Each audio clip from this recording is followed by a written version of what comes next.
So it's my great pleasure to introduce today's speaker, and he arrived this morning.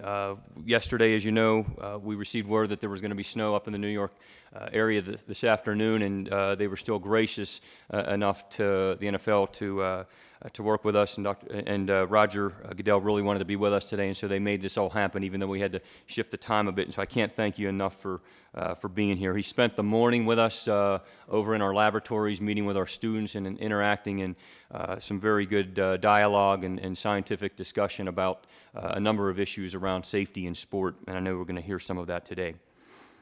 So 3 months ago to the day, December 6th, 2012, today's speaker donned the front cover of Time magazine with the title, The Enforcer. In that Time magazine interview, Roger Goodell said, "I don't do things for public relations. I do things because they're the right thing to do, because I love the game of football." Roger Goodell was born in Jamestown, New York, and later graduated from high school in Bronxville, New York, where he served as captain of all three sports that he played: baseball, basketball, and yes, football. He went on to attend Washington and Jefferson College in Pennsylvania, where he graduated magna cum laude in 1981 with a degree in economics. While Roger was not drafted into the NFL as a player, he certainly has made the most of his 30 years in the league.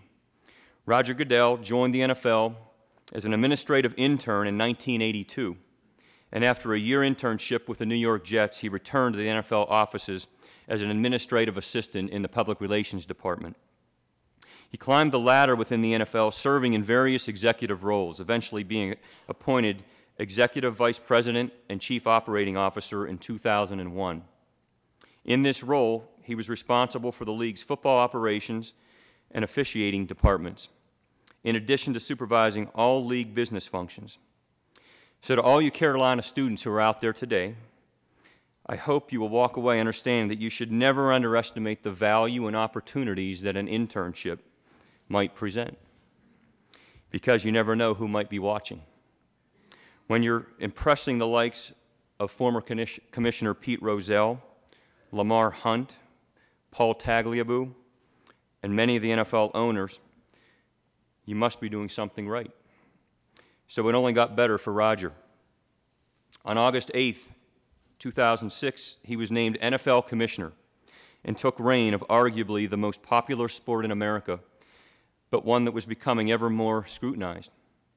During his 7 years as NFL Commissioner, he's addressed a wide range of topics to improve the NFL, including innovative fan services and international development, but none more than player health and safety, for which I am convinced will be Roger Goodell's legacy. I'm proud to call Roger Goodell a friend and a colleague, someone with whom I've sat at the table, rolled up our sleeves, and tried to tackle some of the most serious issues around health and safety for players at every level, for the sport which America is in love with. Much like Carl Blyth, for whom this lecture is named, Roger Goodell is a man with strong conviction, I can tell you, strong conviction for doing what is right. He's a game changer, and because of his leadership, we will have a safer game of football at every level of play. Please join me in welcoming Roger Goodell.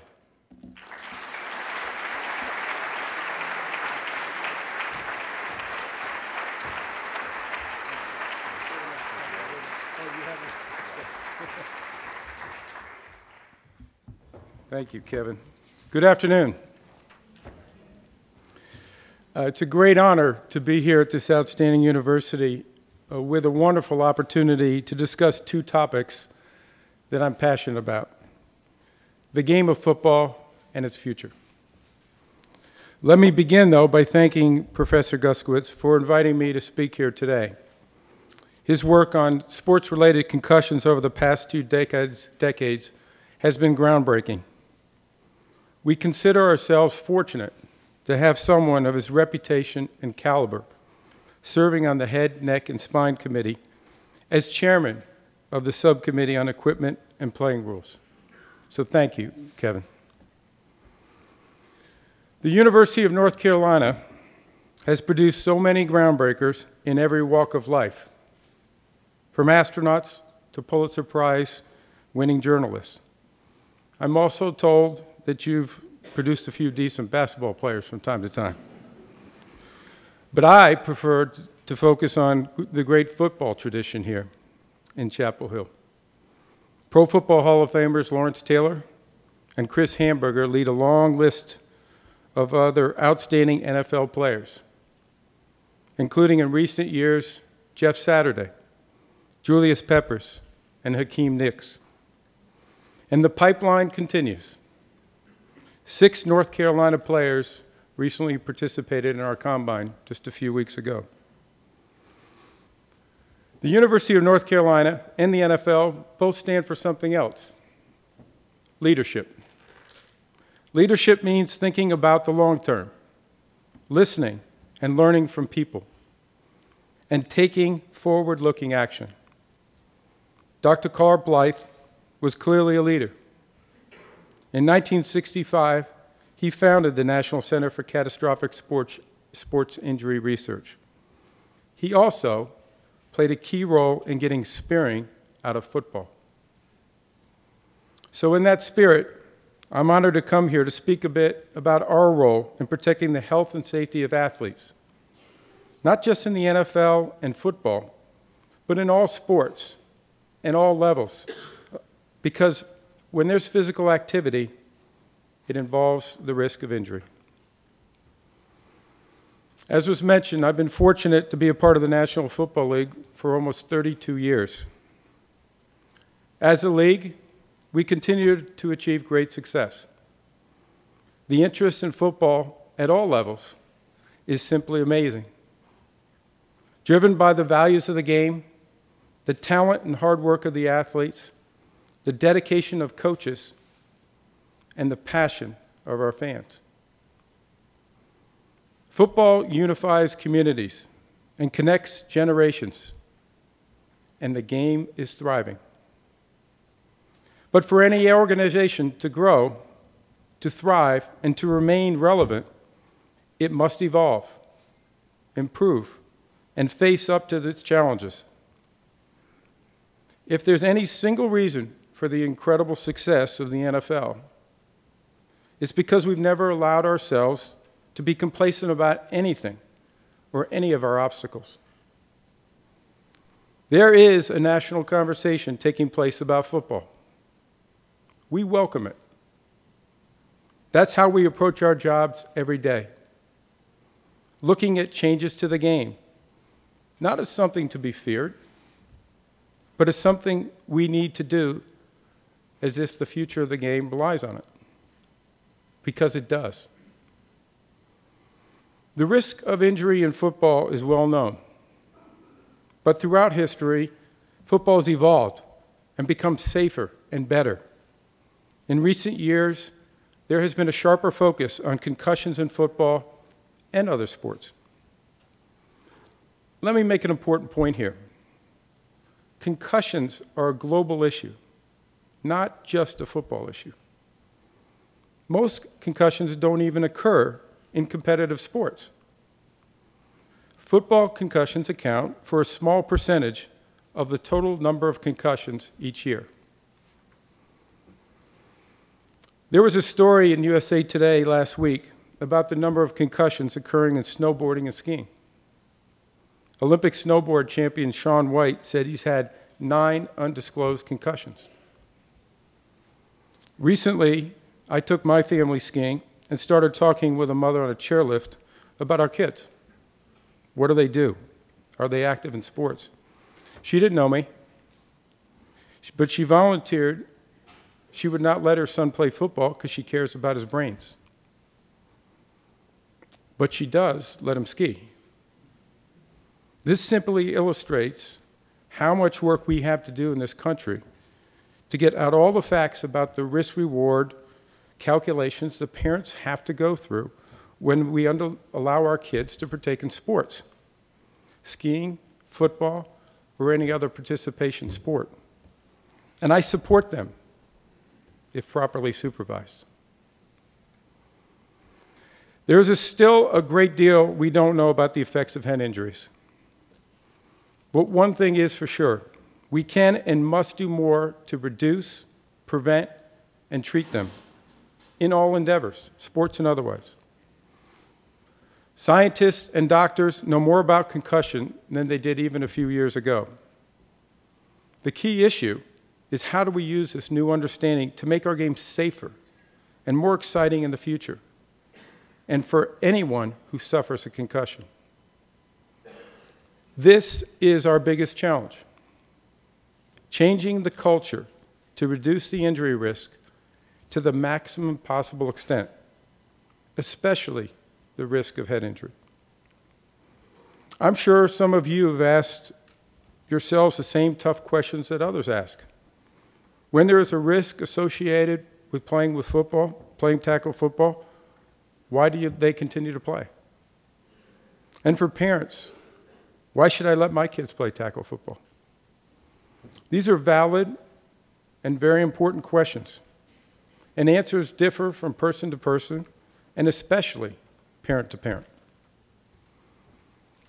In trying to respond to these concerns, we have looked at the realities of football. We have established an open dialogue, speaking frankly and engaging our critics directly, so that we can improve the safety of football.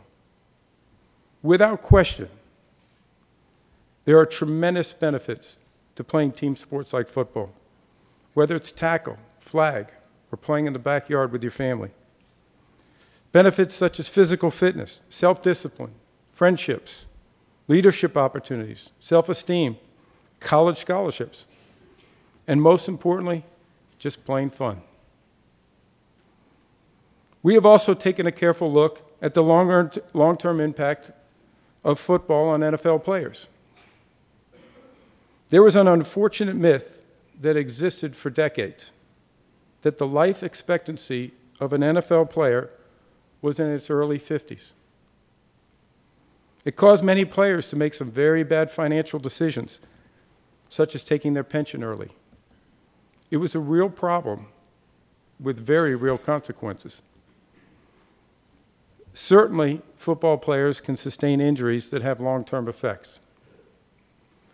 However, just last fall, the National Institute of Occupational Safety and Health, NIOSH, found that the life expectancy of NFL players is actually longer than the general population. That's correct, longer than the average life of the people in this room. That's a myth that has caused a lot of damage over the years for individuals.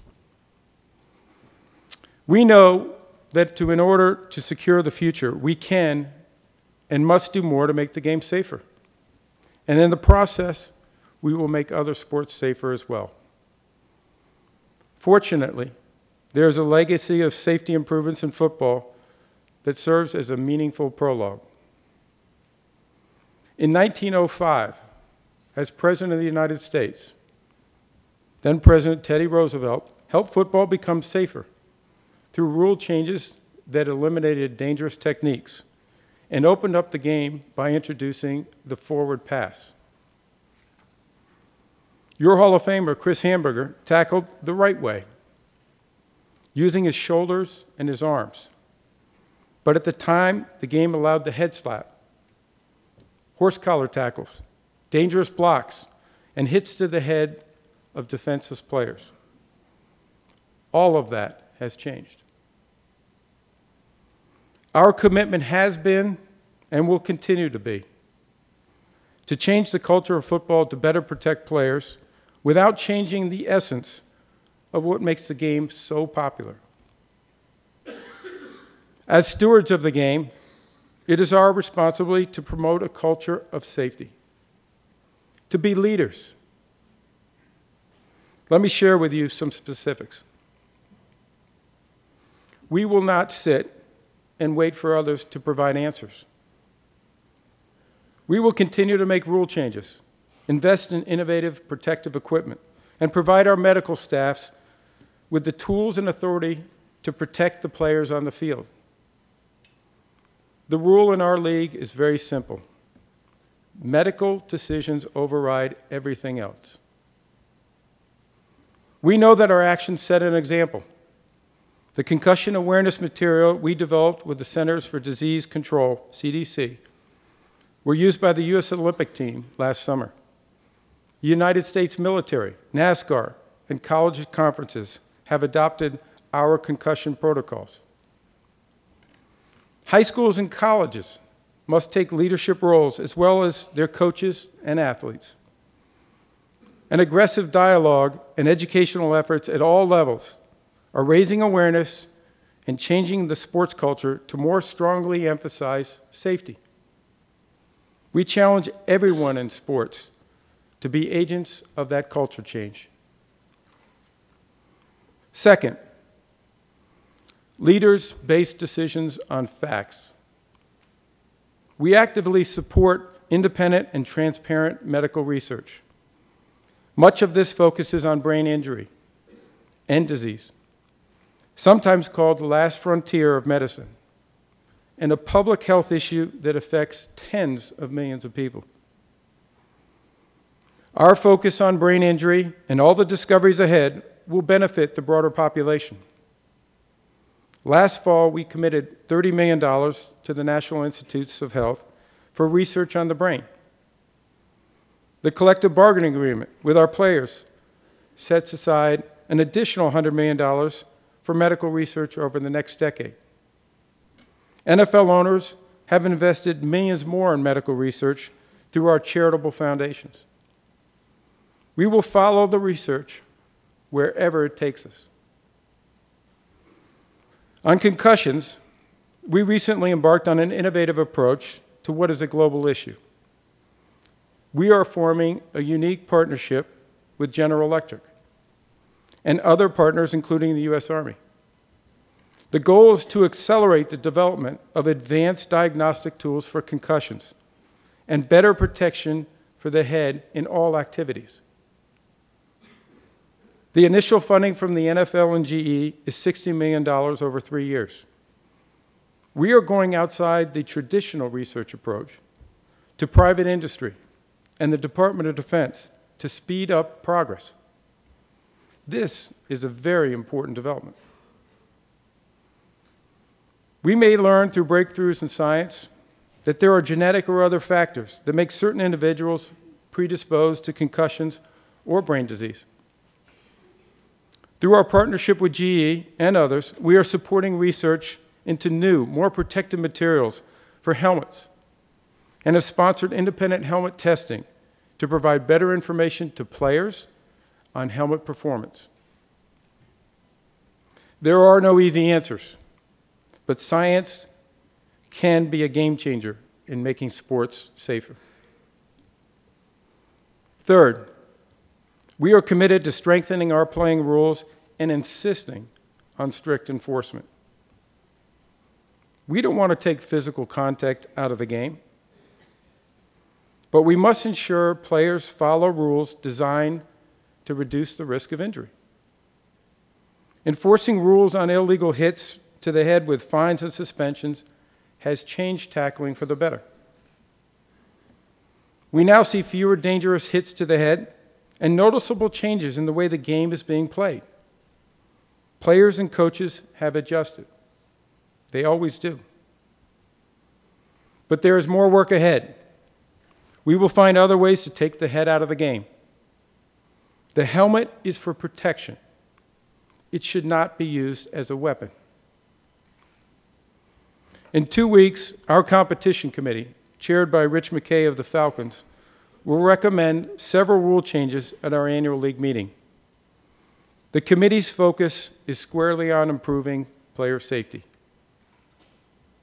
They are committed to getting the head out of the game and returning to the fundamentals of tackling with the shoulders and wrapping those arms.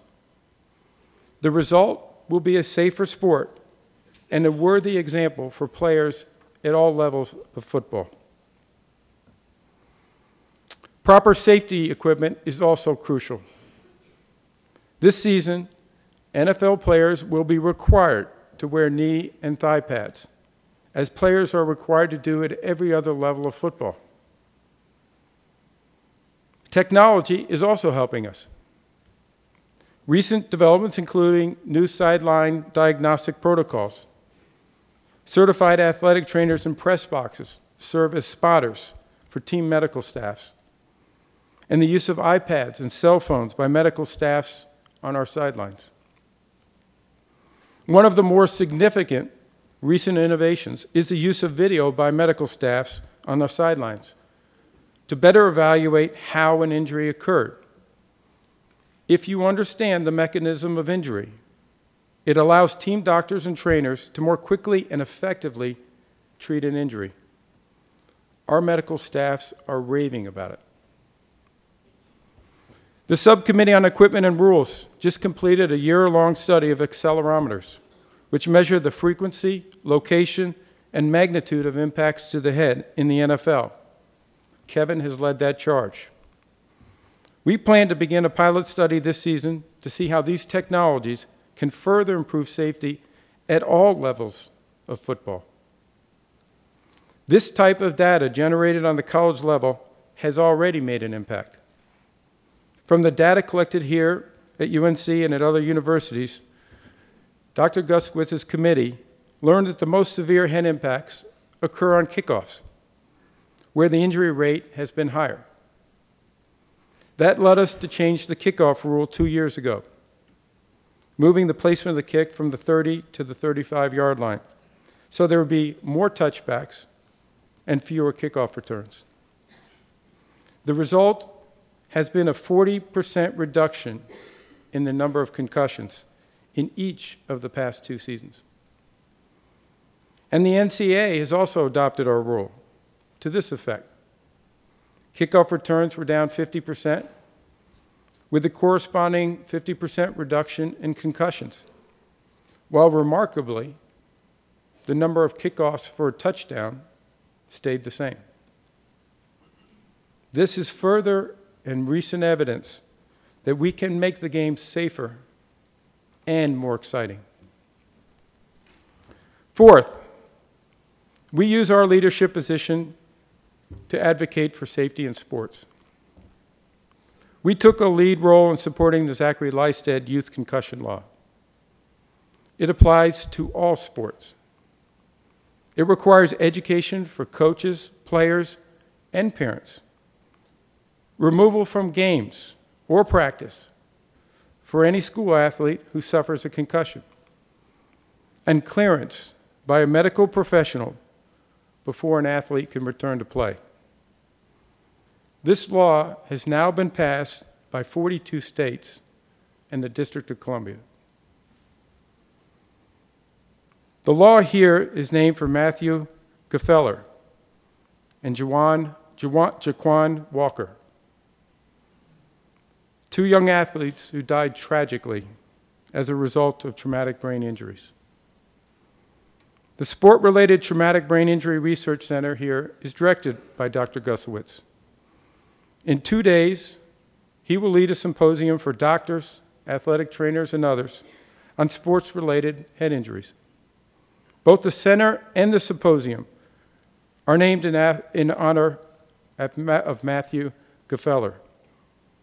We are pleased to be joined today by Matthew's mother, Lisa, who also worked on the passage of the Youth Concussion Law. All of this is critically important work, and we salute you for it. 10 years ago, we helped endow a nonprofit organization called USA Football. With the CDC and other medical experts, USA Football created the only nationally accredited coaching course in the history of football. USA Football is doing great work to raise the awareness about safety among coaches, players, and parents involved with youth and high school football. Better certification and background checks of all coaches must be among the highest priority for youth sports. And there's a critical need for safety coaches and certified athletic trainers for all youth and high school sports. According to the National Athletic Trainers Association, in 2010, only 42% of high schools had access to certified trainers who were trained in concussion care. And finally, we know we can't do it alone. To learn what needs to be learned and do what needs to be done, We need partners with expertise to truly make things happen. We will continue to work with leading organizations to support independent research. This now includes GE. We have assembled an all-volunteer advisory panel of doctors, scientists, and thought leaders in brain injury from academia, sports medicine, engineering, the NIH, the CDC, and the Department of Defense. It includes some of our earlier critics. This group has 4 subcommittees and is directing discussion and research, ranging from long-term outcomes to education to making safer equipment. We have 8 other medical advisory committees in our league, comprised mostly of doctors, plus other experts from inside and outside the league. These committees are overseen by a committee of owners chaired by our own physician and owner of the San Francisco 49ers, Dr. John York. We have worked hard throughout our history to make the game better.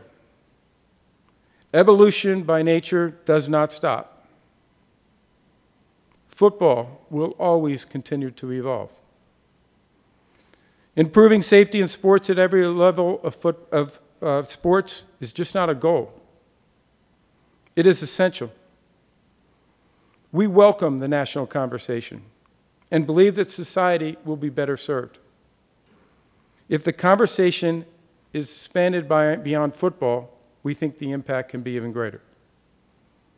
We need a culture of safety for every sport so that all of us who love sports can say with confidence about the future, the best is yet to come.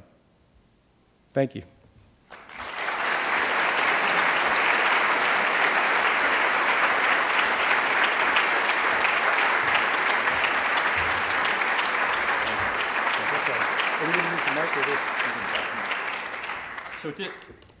So at this time, Commissioner Goodell would like to take questions from the audience. And so I know that our faculty and students and staff, whoever has a great question, can take a mic. This is all being taped, and so if you could step up to one of the mics and ask a question.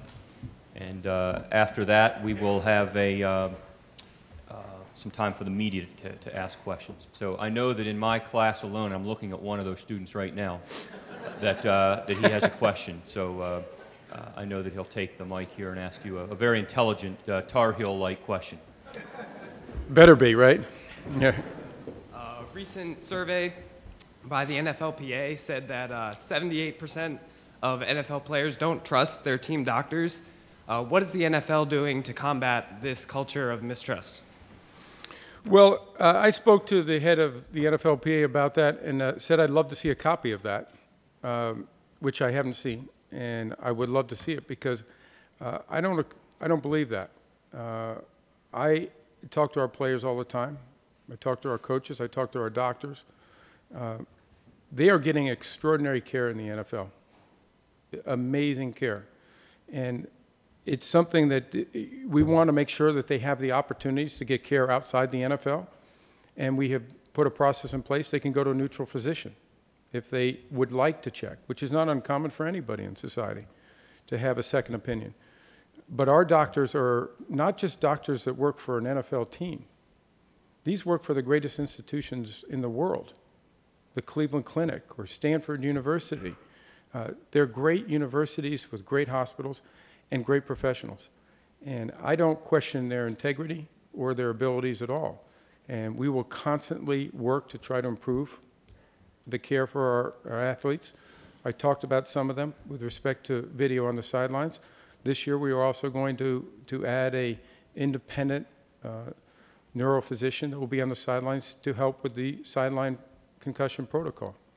But I think the athletes in the NFL are getting extraordinary care.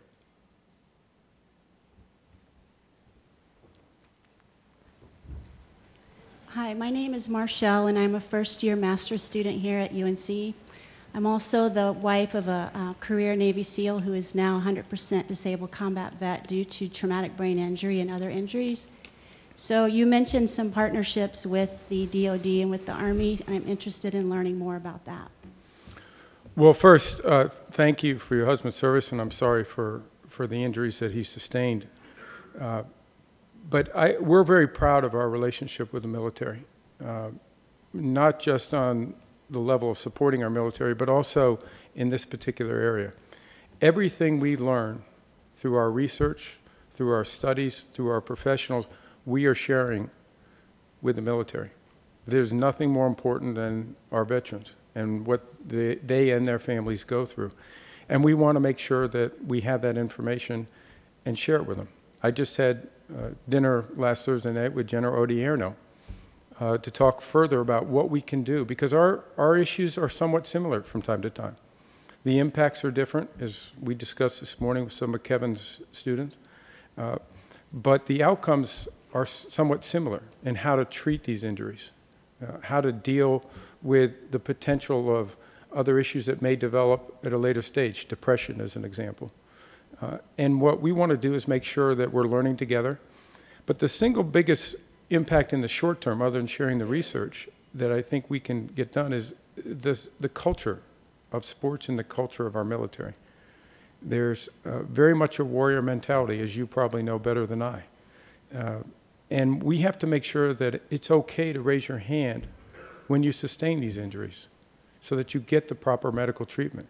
And we struggle with that every day with our players on the field, and I know the military struggles with the same thing. So we're working to try to change the culture of the NFL and sports, but also the culture of the military to say, get that help when you need it so that you can live a long and productive life. Thank you. Mm-hmm. Hi, I'm curious as to how you handle the gap, or if you think there's a big gap between players and coaches who may think that they're okay and want to get back out there for a big game versus the doctors and trainers who say, well, wait a minute, we need to be a little bit more cautious. Well, it is an issue, and you may have seen it from time to time on the sidelines. Players looking for their helmet so they can get back onto the field. We take their helmet so they can't go back on the field. They do want to play. They want to get out on that field. But one of the things that I think we've been successful in, but it's not, we wouldn't consider ourselves that the mission is complete at this point in time, is to get players to understand the sooner you get medical care, the more effective you can be, and probably the sooner you can return to the field. Allow your injuries to heal, and there's nothing brave about acting like you're not hurt. And our doctors are now, we have more eyes on the field. I mentioned earlier, we have spotters upstairs, we have video. They can see when these injuries occur, or when a large impact occurs, that at least would cause you to be suspicious that an injury. I was talking to a couple of the North Carolina players this morning. More and more players are saying, my teammate here, someone should check him. So whether it's players, coaches, medical personnel, game officials, we all want them to be able to say, he should be evaluated. And I think we're making progress on that. Mr. Yes. Goodell, my name is Parag. As an avid football fan, I was wondering if you are worried or fear that all of these rules and regulations and fines for penalties are ever going to start taking away from the game of football to protect player safety. Well, I tried to make that point, Parag, and I am a fan at heart. That's what I do first, is I'm a fan, and I love the game of football. But as we've discussed, throughout our evolution, the game has changed, and it's led to a more exciting game. Would you say that the game of football is more exciting right now? I mean, I still enjoy the game. Okay. And I think the game is safer. And if you look at the numbers, our game does appear to be safer. We're seeing some very strong indications that the injury rate, by the steps that we're taking, are starting to decrease pretty significantly. And we're also seeing on the other side that the game has never been more popular. So it's a balance, and you want to be smart about it. But we're not going to compromise on safety, and we don't believe it's going to compromise on the quality of the game. Thank you. Yes. Hi, I'm Mitch Van Bruggen. I'm actually alumni here. I was just going to ask you, do you see at any point in the future utilizing the HIT system that Dr. Guskowitz has kind of implemented here at UNC to potentially use at the NFL level? Yes, we do, and that's one of the reasons why Kevin is leading the subcommittee. you know, as this technology advances, we are going to implement it more and more in the NFL. And I mentioned we're going to be piloting some aspects of that program this year in the NFL. But I am very confident that the work that Kevin and his committee and also this university is doing is going to have a huge impact on football in the NFL going forward. And that's why we're grateful to have his services. I promise you I did not plant that question. Yeah, Hi, Mr. Goodell. I'm Will McAdoo, a first-year pharmacy student here. There's been a lot of discussion about expanding the NFL season to 18 games. How do you think that will affect player safety, or what discussions are happening with that? Well, what we talk about is the structure of the season. One of the things that is very clear talking to fans is that they don't like the preseason. The quality of the preseason does not meet NFL standards. There are a couple of options there. You could take 2 preseason games away and make them into regular season games. You could take 2 preseason games away and just eliminate them and play 16-2. But that's part of what we constantly address and look to what we can do to make the NFL better. But we committed. We had the unilateral right to go to an 18-2 season, so to add 2 more regular season games in our last collective bargaining agreement. We chose not to do that. We chose to say we want to make changes in our game that are going to make it safer, and then make that as a joint decision with the players. If we can't do it safely, we're not going to do it. And I think what we've seen is that we have made some very significant changes in the offseason, the way we train players, to the training camps and to the offseason. And I'd give a big call out to an alumnus here, Jeff Saturday, who I have great admiration for. He was critical in that. He stuck to his guns. He believed that we can still train our athletes in a safer but less contact and reduce the exposures. And he did an incredible job. And I salute him, but I also believe that our players in general have a very strong view about the way the game should be played and what we can do to improve it. And I respect that, and we listen to that.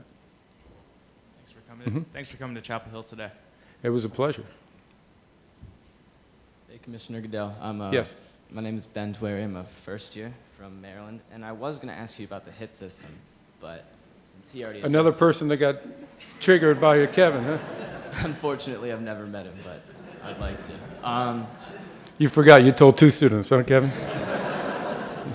I was going to ask you about the Pro Bowl. You just talked about the preseason, how if you can't do it safely, you don't want to do it. But at the same time, players have this dissonance where they don't want to hurt themselves. They want to play the game, but nobody on defense wants to hurt anybody on offense, and nobody wants to risk their career and what they have going for them now. So what do you think you're going to do in the future to address that? Because I know you want to make it a competitive game, but at the same time, you can't compromise player safety. Well, I don't have any false expectations that the Pro Bowl is going to be anything like a Super Bowl or a championship game or, frankly, even a regular season game. We understand the difference of that. But when we do something as the NFL, whether commissioners or owners or players or coaches, it has to reflect positively on the league. What we saw in the last couple of prior years is that the quality of the Pro Bowl was not satisfactory. The fans were speaking out. Even players were embarrassed and ashamed. And we did challenge them. I specifically challenged them that if we can't do a better job of presenting a game that is respectable to the NFL, to our fans, and to the game, then we shouldn't do it. This year's game had a lot of improvements. We met with the players recently, and they have some interesting suggestions of how to make the game more exciting and more interesting. But we have special rules in that Pro Bowl that are designed to eliminate those plays that we think could add further risk to injury. And we'll continue to do that. And if we see ways, and the players had a couple of suggestions, we may implement that. What do you say to someone who suggests, like, maybe ensuring the players that, like, for a few years they don't feel that kind of pressure to stay safe during that game? Well, the players do have that in the collective bargaining agreement. If they are injured, their compensation is guaranteed for the following year, and depending on the length of their contract, even beyond that. So there are safety measures in there, and players oftentimes will go get their own insurance. Thank you. Mm-hmm. Hi, Mr. Goodell. I'm Justin Weatherby. I'm a sophomore here My question was, I read an article about a month ago about CTE, which is one of the main concerns for concussions being found in living players for the first time. I wondered if maybe you had seen this article and has it furthered your discussion and helped y'all improve player safety? Well, Kevin is better at this than I, but it's pretty difficult to determine whether you have CTE in a living individual, because it actually takes an autopsy to be able to do that. So I'm not sure that is factually correct. Okay.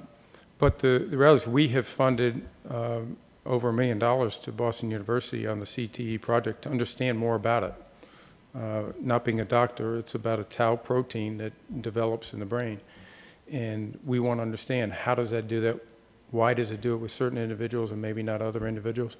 And that's part of our consortium with GE. Is there a way to detect that and diagnose that through special imaging?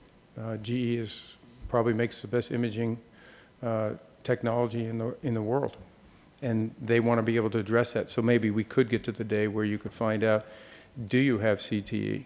Maybe you shouldn't play certain sports or be active, or there are certain other things that you should be doing, or more importantly, could we find effective treatments to be able to combat that? Thank you. Mm-hmm. Commissioner Goodell, first off, thank you on behalf of everybody in this room for coming to Chapel Hill today. We really appreciate it. Thank you. As an avid Panther fan, I'm really familiar with the New Orleans Saints. Everybody sees my jersey and laughs. I noticed that, yeah. I also have noticed that over the past couple of years, anytime there's a suspicion of malice with a hit or perhaps a defenseless player, referees aren't shying away from throwing penalty flags. And I think it's good for the game, but I wanted to ask you if the recent outbreak of the Bountygate scandal perhaps maybe had anything to do with referees not being so shy to throw flags for 15-yard penalties and go ahead and give fines and suspensions for people who are multiple offenders. Yes, I would tell you that absolutely not. We have, for several years, told our officials that if you're in doubt, if it's that close on a matter of safety, that you are to throw the flag. They do that. If by chance our official misses something on the field, we have a team of people in our offices that are looking at every single play from an officiating perspective and a technique standpoint, and they will identify that violation and come back and either fine it or potentially suspend it, the player, for those violations. So it's not very often those techniques are not detected by us at some point in time. The Bountygate has nothing to do with that. The Bountygate's an unfortunate incident where there were rewards for players being injured. That's not what football's about, and it's not going to happen in the NFL. And I think we made a very clear statement on that, and I think the game is safer because it's not part of football now. And that's not just in the NFL. I think that'll be on all levels of football. Thank you very much. Mm-hmm. I'll interrupt just for a minute. I think we'll take questions from the people who are standing, but then I think so that we can keep the commissioner and his team on their travel schedule, we'll limit it to those with the mics now. Thank you. Yes. Hi, Commissioner Goodell. My name is Will. I'm a senior.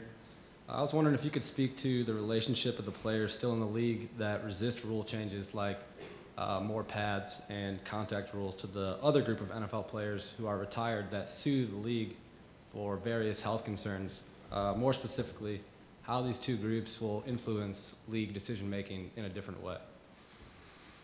Well, it goes back to something that Kevin said when he was introducing me. We do things for the right reason.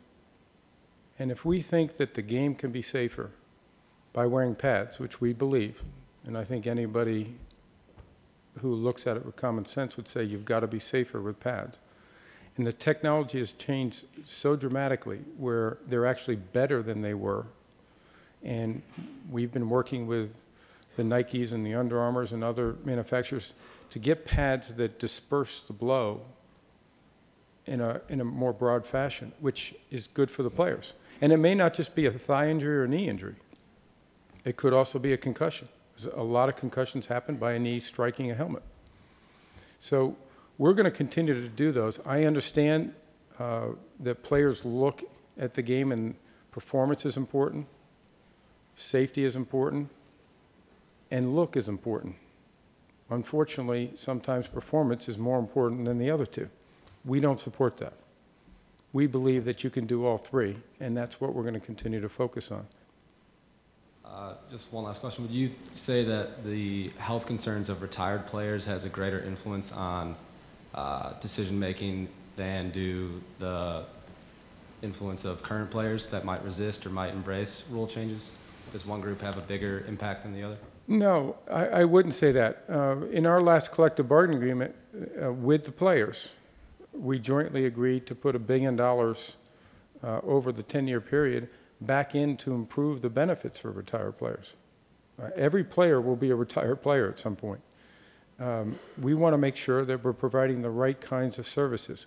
They have the right kinds of pensions. They have the right kind of medical care.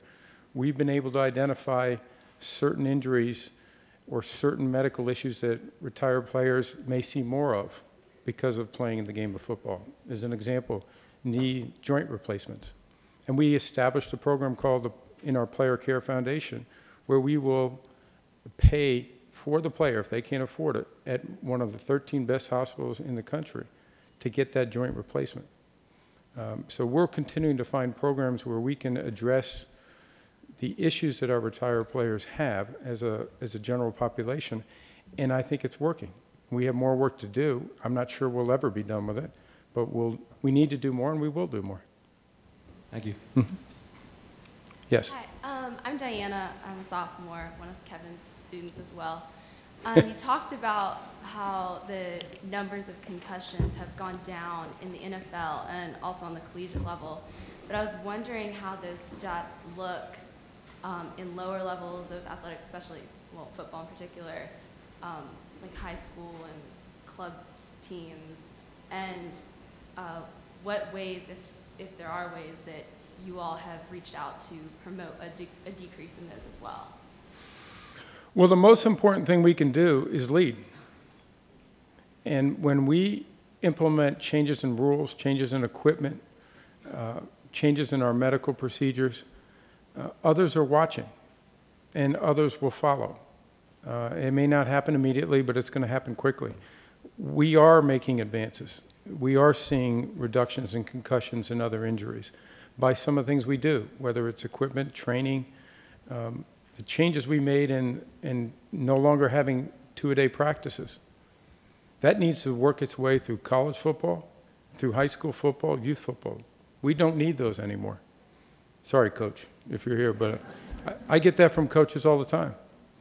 But the reality is you can teach this game without having to teach it the way it was taught, where there was a lot more exposures, a lot more impact. And we need to teach the right techniques. And when our players come into the league, if they've learned the wrong technique, that's difficult for our coaches. Now we have to retrain them. So the better we can teach that youth football player to keep his head out of the game, to understand how that you really tackle with the shoulder, not with the head, and not use that head, that's going to work through its way through high school football, college football, and the NFL. And that's the way the game should be played, and the way the game will be played. Thank you. Mr. Goodell, Ryan Hennessy, avid NFL fan. Quick question for you. So a lot of the rule changes seem to be helping offensive players. No hits below the knees. As far as tackling, receivers can run down the field without getting touched. How have you got pushback from defensive players? And I know the game is more exciting, more scoring with the rule changes. But what kind of pushback have you got for fans that like defensive games and big hits? Well, that's not an unusual issue, and it's been a dispute for decades. I can remember back in the 70s, a good friend of mine who played for the Pittsburgh Steelers, Mel Blount, they changed the 5-yard contact rule and said, well, Mel Blount won't be able to play in the NFL because of that rule change. Well, he went on to be the Hall of Fame player. And so players adjust. And to me, we have to continue, despite resistance from certain players, we have to make sure that we take techniques that we think can lead to an injury out of the game. The players will have to adjust, and they'll adjust their target levels. But it goes for offensive and defensive players. And we try to say to our players, we implement our rules on defenseless receivers. That's not just to protect the defenseless receiver. It's the player doing the striking. And we saw this morning, which I was aware of because we have the same numbers, but defensive backs suffer more concussions than anybody. So it's actually protecting the defensive player. So we'll look at those plays. What we think are techniques. There's the cutback block for defensive players. I've heard that a lot from players. And I think we'll see a change in that this year. Thank you. Mm-hmm. So I have a disclosure, a comment, and a question. My disclosure is I trained in neurology at the University of Pittsburgh. I became a Pittsburgh Steelers fan, and James Harrison didn't really mean what he said about you. My comment about another Steeler is Ben Roethlisberger several years ago was riding a motorcycle without a helmet, tried to get through a red light, and went headfirst into a windshield and almost died. He went on to play that season, and after that season, he said he had harder hits on the football field than he did during that motorcycle accident. So that, to me, offers perspective on the kind of violence that can occur in the game. And the question is, you've recently been quoted as being, I think, legitimately concerned that someone may very well die on the football field. And when I saw the Patriot running back hit by the Ravens defensive back and go limp like a rag doll, I thought that might be the time. So my question is, what do you think we can do now to minimize the risk of having a fatal injury in the NFL? Well, first, I'm concerned about all injuries. Every Sunday night when I get done, whether I'm traveling or whether I'm watching games at home, by the time I get to bed, I've already seen every single injury that occurred in the NFL. They send it to me and I'm able to evaluate those. Every time I see a player who's down on the field who's injured, I don't like it. I have great respect and admiration, and I love our players. I don't want them to be injured. Now, it's a reality of our game, and it's a reality of any sport, and probably any physical activity. So we just have to continue to focus on the things that I spoke about today, which is how do we manage the rules? How do we manage equipment in such a way so that they are wearing helmets, even when they're on motorcycles? I just don't want to see any player injured. And we have to continually to work to make sure we do everything to protect our players, whether they like it or not, by the way. So one last quick comment. Mm-hmm. You said you want them to take the head out, you want to take the head out of the game. Mm-hmm. Maybe an alternative view would be use your head and not your helmet, because I think it's using the helmet as a weapon that can potentially Well, I said that also. I don't disagree with you, but from the first moment you start playing football, you're taught to keep your head up and not to use it as a weapon. And I think we've got to get back to those fundamentals to make sure they understand it. Yes? Hey, I'm Jim. I'm a fan of the game. I was just wondering if you could clarify at what point the wide receiver becomes defenseless, because it seems to me that you don't give the defensive player enough time to let up, and there's penalties. And would that be a reviewable thing in the future if there is a penalty for that? Well, the specific question of will it be reviewable, I doubt it, because we also are concerned about the pace of the game. We don't want to review every play in a game. I think it's pretty clear when somebody uses an illegal technique against a wide receiver, a defensive player right now. You almost hear it, you almost see it with the player's reaction. They turn around and they know. The genesis of the rule, though, is when a player is defenseless, he obviously, by definition, can't defend himself. Until he's able to get his feet on the ground or put himself in a position where he can, he is considered defenseless by our rules. So what does that mean for a defender? You have to be more under control when you come in, and you have to change your target area. What we had were shots that were designed to separate the ball, that were collision types that we want to take out of the game. What we have to do is teach them you can separate the ball by getting your shoulder in there. And we've seen that change. And it's happening in football. Defenders are changing the way they make that contact, and it is safer, and frankly, it's just as effective, if not more effective. Thank you. I'm sure I didn't convince you. Yes. Good afternoon, Commissioner. My name's Cassie. I'm a sophomore here. I was just wondering if the NFL planned to make any collaborations with other professional sports leagues to increase research for concussions, maybe prevent traumatic brain injury, and also act as role models to youth leagues that, you know, hiding injuries is not okay, and to increase awareness. Well, we've offered, and we stand ready. We will share any of our research with any other league. We will share any of the things that we're doing. I believe that we all should be working to make youth sports safer. Again, it goes back to the fact that we're in a leadership position. People expect this from the NFL. We are going to deliver. And I hope that other leagues, particularly those leagues that face similar issues, will get on board, will use some of the protocols and use some of the technology that we develop and the research and try to make their game safer. They're responsible for that. I'm sure they're going to do that. But we will stand ready to share anything we have. Thank you. Mm-hmm. Hi, Commissioner. I'm Peter Chalfin. I'm a first-year sport administration graduate student. And first, just want to thank you. A couple years ago, I emailed you a thesis that I had written in. About a week later, got a letter from you in the mail, so that was pretty cool. So What'd you get? Thank you. Where did I get it? No, what'd you get? Did you get a good grade on it? Yeah, pretty good.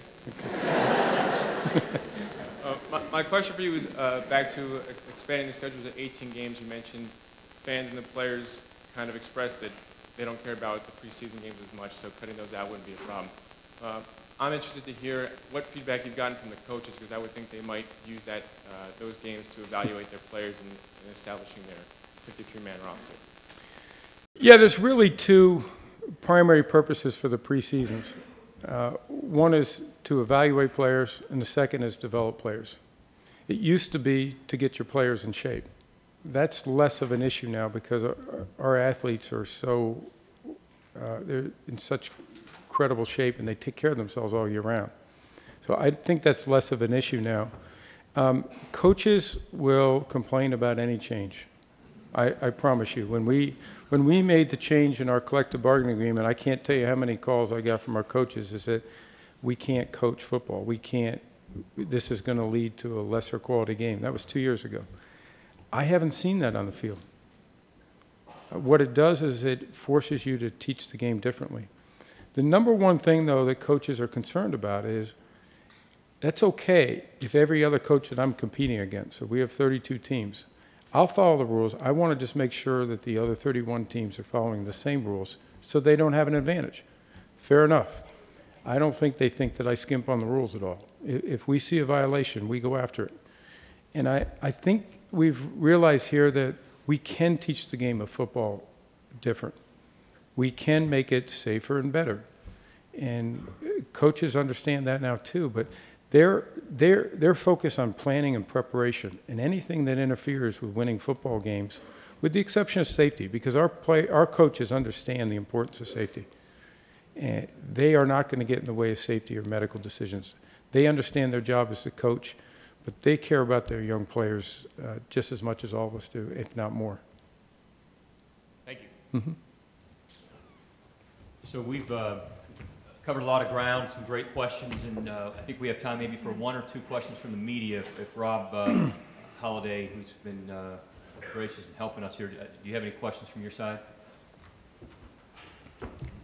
Commissioner Caitlin Canute with ABC 11 Eyewitness News. The Steelers fan alluded to this. ESPN, the magazine, had an article quoting a former Hall of Famer who said your greatest fear is a player dying on the field, specifically with the hard knocks culture of the game as it stands now. I know the NFL itself has disputed this, but I wanted to ask you, is this a fear? Is this a valid concern of yours? As I said to the young man who asked the question, it's the same answer, which is I worry about any injury on the field. We're trying to make the game safer for the players that play.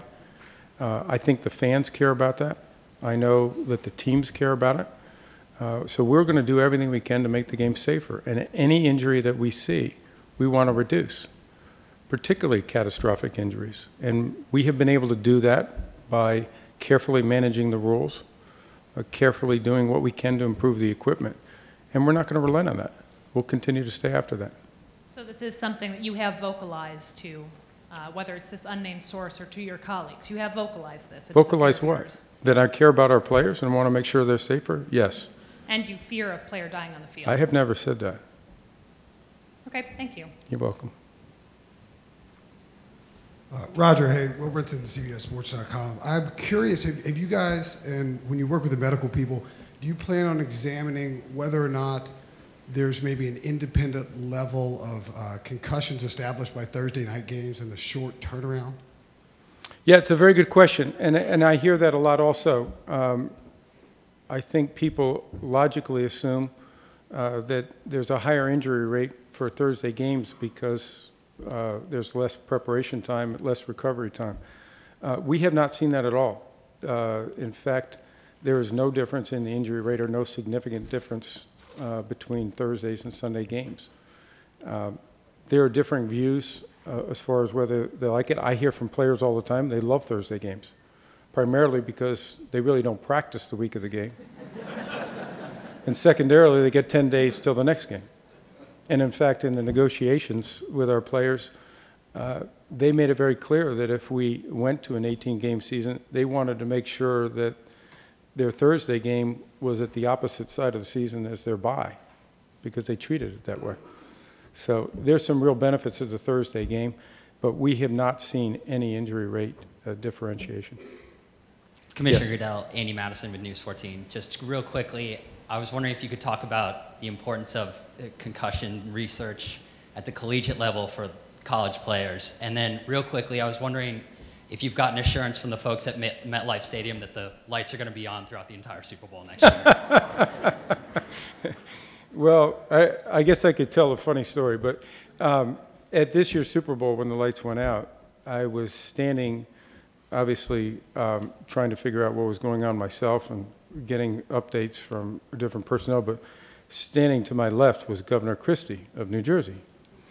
And he looks at me and says, "You're pretty calm." And I said, "Well, we're working at it." And so he said, "I just called my head of utilities in New Jersey." He said, "If this happens in New Jersey, you're not going to be around long." And I believe he did it, by the way. He's that kind of guy. But listen, these are always the things that you worry about when you put on events of this size. There are a lot of people who would like to blame this on Beyonce. That's not true. She was on a separate generator, and it had nothing to do with it. So Beyonce lovers, stay calm. It's one of those issues that we're not sure what the cause of it was to this day. I'm not sure I ever will be. But you want to take every precaution to make sure those types of things don't happen. Hi, Commissioner Goodell. I'm Nicole Comprado with the Daily Tar Heel. I recently read an article that you had sat down with some Army generals and were speaking about certain technologies that could be included in helmets with Army members that would detect concussive, events. Is this something can you just speak a little bit about the technology that could be developed to help with player safety in the future? Well, they're being developed by the same people right here, Kevin, and the technology is right here on this campus. We saw it today, the sensors that are being developed so that we can gauge when somebody's gone through a traumatic brain event. It doesn't mean they have a concussion necessarily, but it does mean that they've had an event that should be at least evaluated. And I think that's the key issue. If we can know when an event occurs, then we can get the proper medical care and make that evaluation. But one other interesting issue with this injury, and I've discussed this several times, but the symptoms don't always occur immediately. It could take 5 to 7 minutes before a symptom occurs. So you can't just make an evaluation and then let it sit. You've got to really keep an eye on any individual that goes through a traumatic brain injury for a period of time. Thank you. Okay, thank you.